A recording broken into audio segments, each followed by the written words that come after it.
Hello everyone. सो आज से हम लोग स्टार्ट कर रहे हैं मॉड्यूल 5 जिसमें कि हम लोग पढ़ेंगे डिसीजन मेकिंग।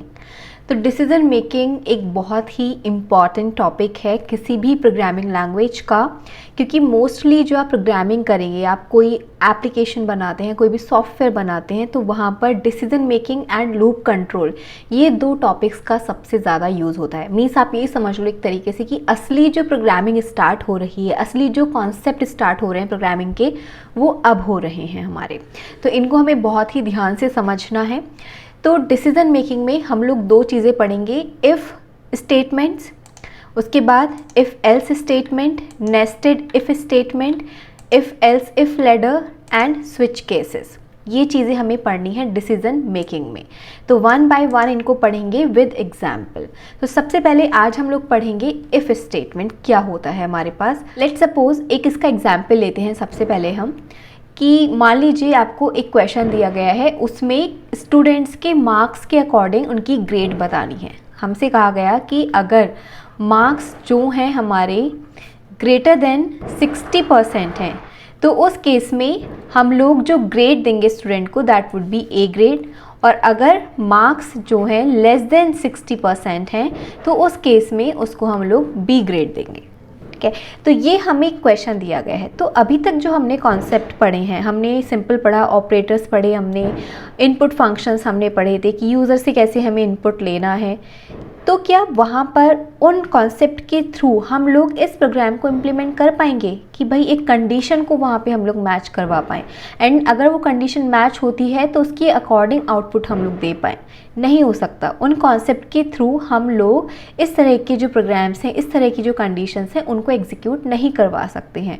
तो इन तरह की कंडीशंस को जब आपको बोला जाता है कि अगर कोई particular statement A is true, तो उस केस में आपको ये वाला स्टेटमेंट एग्जीक्यूट करना है, और अगर कोई स्टेटमेंट बी इज़ ट्रू तो उस केस में आपको दिस स्टेटमेंट एग्जीक्यूट करना है।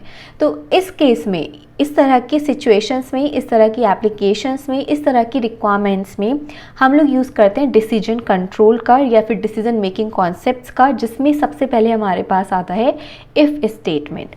तो सबसे पहले मैं आपको बताती हूँ इसका सिंटेक्स क्या होता है। सिंटेक्स हमारे पास होता है दिस वन, इफ़ स्मॉल में है, उसके बाद ब्रैकेट में हम लोग लिखते हैं कंडीशन, जो भी आपको गिवन है, जो भी आप चेक करना चाहते हैं वो लिखते हैं हम यहाँ पर इफ़ स्टेटमेंट में।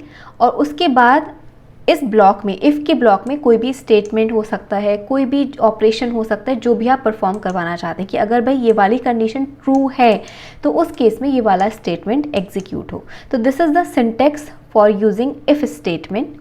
तो हम लोग क्या करते हैं, एक जो यहाँ पर मैंने क्वेश्चन लिया था यही वाला, इसको हम प्रोग्राम के थ्रू समझते हैं और देखते हैं कि कैसे हम लोग इसका प्रोग्राम बना सकते हैं। तो सिंपल मैंने यहाँ पर एक ये फॉर्मेट बना लिया है।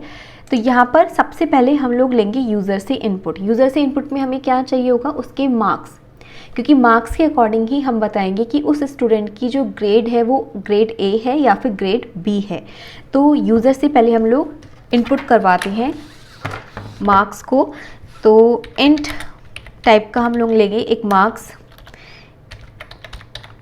हमने लिया इनपुट।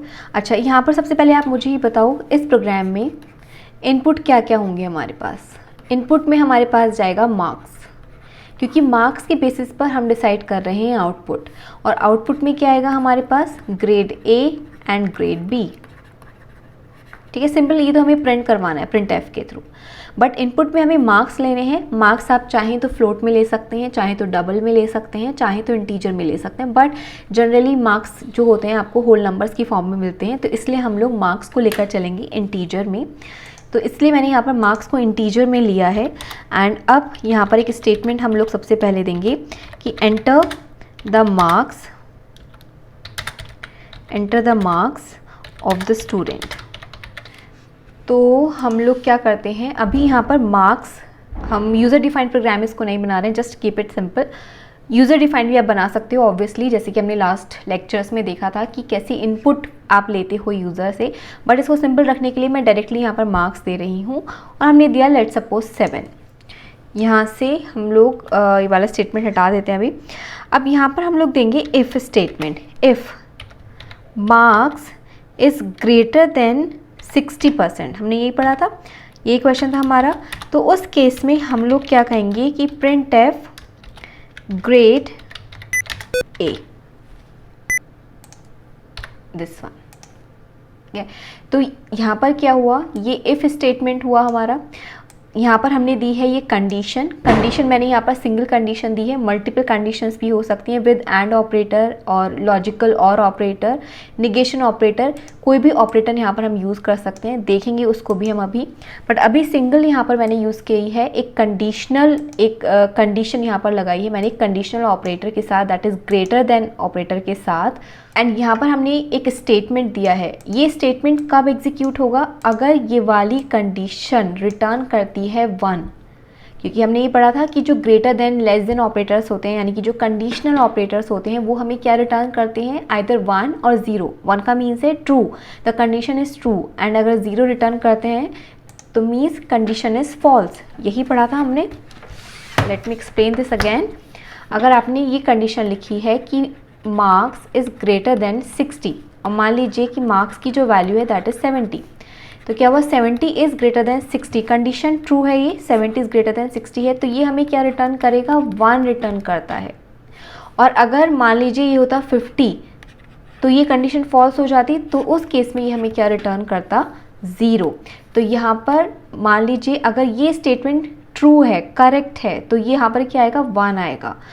और जब ये स्टेटमेंट करेक्ट होता है, इफ़ वाला स्टेटमेंट जो आपने दी है, ये जो कंडीशन दी है करेक्ट होती है, तो उस केस में इफ़ ब्लॉक, ये वाला ब्लॉक एग्जीक्यूट होता है। अगर ये कंडीशन फॉल्स होती है तो ये वाला ब्लॉक जो है वो एग्जीक्यूट नहीं होगा। मैं आपको इसको एग्जीक्यूट करके दिखाती हूँ। कंट्रोल एस किया हमने, तो अभी तो देखो जो कंडीशन है वो ट्रू है, 70 इज़ ग्रेटर देन 60 है, यानी यहाँ पर 1 आएगा आपका। ये वाला ऑपरेटर क्या रिटर्न करेगा हमें, 1।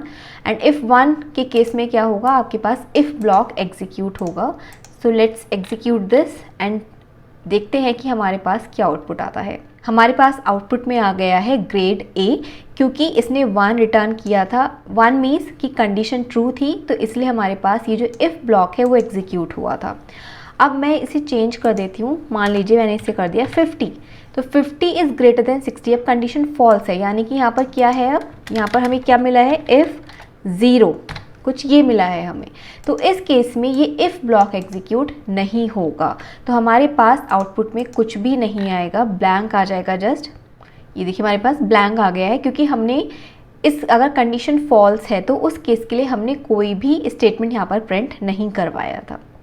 अब ऐसा नहीं है कि इस इफ़ ब्लॉक में केवल सिंगल स्टेटमेंट आएगा, मल्टीपल स्टेटमेंट्स हो सकते हैं, कोई एक्सप्रेशन हो सकता है, जो आप चाहें वो यहाँ पर आप लिख सकते हो, मल्टीपल स्टेटमेंट्स लिख सकते हो। जैसे मान लीजिए मैंने ग्रेड बी भी कर दिया, कंट्रोल एस किया, और कंडीशन मान लीजिए हम अभी ट्रू ही रखते हैं, 70 कंडीशन ट्रू है ये वाली, दैट मीन्स इफ़ 1, और इफ़ 1 है अगर, तो हमारे पास कौन सा ब्लॉक एग्जीक्यूट होता है, इफ़ ब्लॉक एग्जीक्यूट होता है।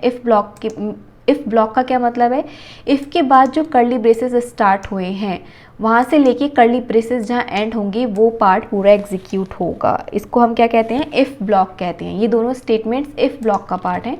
कंट्रोल एस किया, एग्जीक्यूट किया, कंडीशन क्योंकि ट्रू है तो हमारे पास ये दोनों ही स्टेटमेंट एग्जीक्यूट होंगे, दोनों ही चीज़ें हमारे पास प्रिंट हो जाएंगी, grade A and grade B, like this.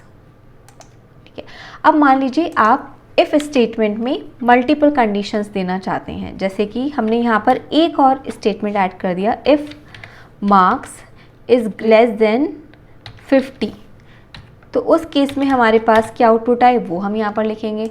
तो हमने लिखा, ये वाला स्टेटमेंट कॉपी किया, ये वाला जो स्टेटमेंट है वो यहाँ पर कर देते हैं हम लोग।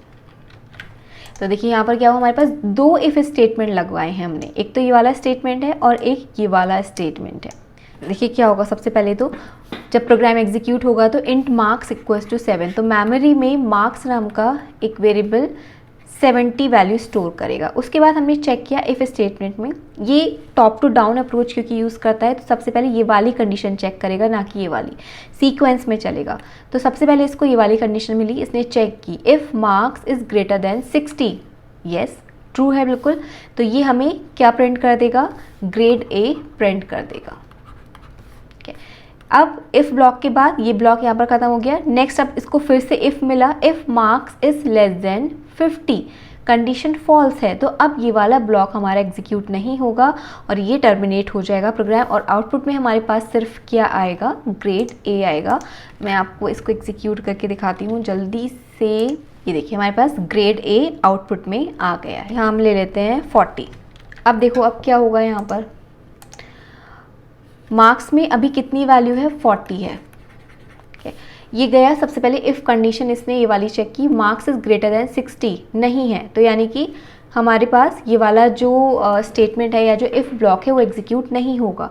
नेक्स्ट लाइन पर जाएगा तो इसको अब ये वाली इफ़ कंडीशन मिलती है। इसने चेक किया if marks is less than 50, अब कंडीशन हमारे पास ट्रू है, तो यानी कि इफ़ ब्लॉक एग्जीक्यूट होगा और हमारे पास आउटपुट में क्या आएगा, अब ग्रेड बी आएगा। आई होप कि आपको समझ में आया होगा कि किस तरीके से इफ़ स्टेटमेंट वर्क करते हैं, और यहाँ पर आप मल्टीपल इफ़ स्टेटमेंट्स लगा सकते हैं। इसी को हम लोग कहते हैं क्या, इफ़ स्टेटमेंट्स या decision making using if statement only. ये मल्टीपल इफ़ स्टेटमेंट्स हो सकते हैं, ऐसा नहीं है, कोई लिमिट नहीं है यहाँ पर कि 2 होंगे, 4 होंगे, 10 होंगे, कितने भी हो सकते हैं। जब भी एक इफ स्टेटमेंट एग्जीक्यूट होगा उसके बाद फिर नेक्स्ट स्टेटमेंट एग्जीक्यूट होगा, एंड जो भी जिस भी तरीके से आपने कंडीशंस यहाँ पर दी है उसके अकॉर्डिंगली आपको आउटपुट मिलेगा यहाँ पर। So this is all about if statement. अब नेक्स्ट लेक्चर में हम लोग देखेंगे इफ़ एल्स स्टेटमेंट क्या होता है। So stay tuned.